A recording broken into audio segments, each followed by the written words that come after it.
Hello and welcome to Bonding Through Numbers, the podcast where we explore creative ways to connect with our kids through the power of mathematics.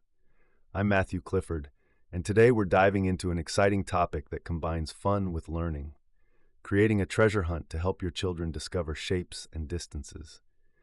We'll uncover how this simple activity can spark curiosity and joy during your evening family time. Let's start by unpacking the concept of a treasure hunt as a learning activity. The idea is straightforward. Utilize a treasure hunt format to teach your children how to identify and understand different shapes and distances. You might think, how does this work? Well, it all begins with integrating basic principles of geometry into the game, transforming what might be mundane lessons into interactive adventures. By participating in the treasure hunt, your kids not only learn math skills, but also collaborate and communicate more effectively, basic life skills that will benefit them greatly. Now, why is it important to blend fun and education? Quite simply, when children have fun, they're more likely to engage with the material and retain the information they've learned. Math can often seem abstract to kids, but presenting it through tangible, playful activities makes it accessible.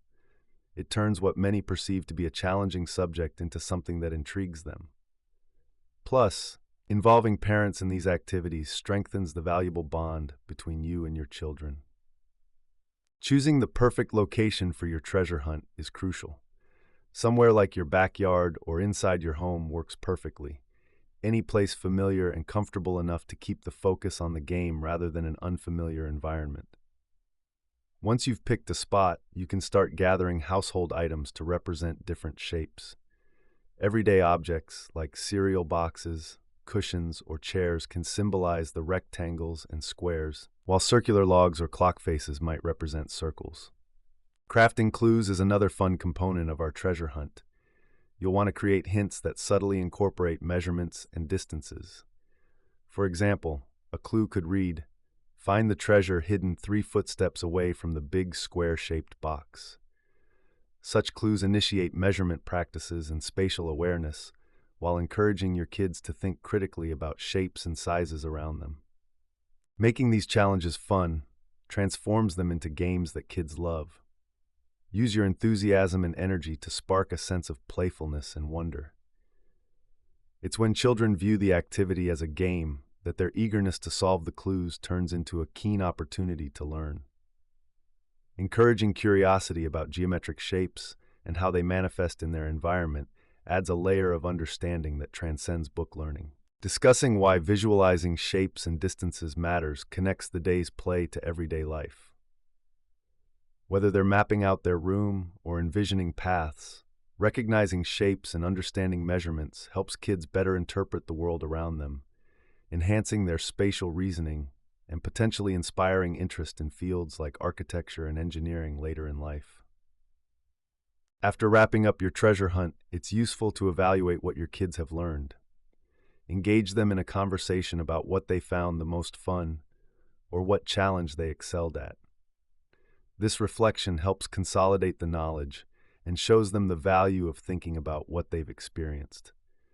Furthermore, ask how they might change a clue or what new shape they noticed, reinforcing their learning. For those eager to extend these lessons, consider follow-up activities, like sketching a map of the hunt or building a model of their route using construction toys.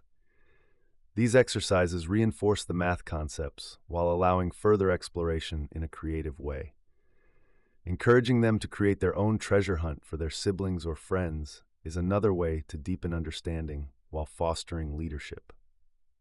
Finally, I urge you to share these experiences and ideas with fellow fathers. Building a community where ideas and stories are shared can provide much-needed support and encouragement for everyone involved, ensuring that we all create meaningful, educational, and delightful experiences for our kids. Thank you for joining me today on Bonding Through Numbers. We've explored how a simple treasure hunt can become an invaluable learning tool, creating an intersection between fun, bonding, and education. I hope you're now armed with new ideas for your upcoming nights with your kids, ready to make those moments educational and memorable, transforming math's place in everyday life. Don't forget to tune in next time for more insights and creative ways to bring math to life. Until then, enjoy your time together and make every moment count.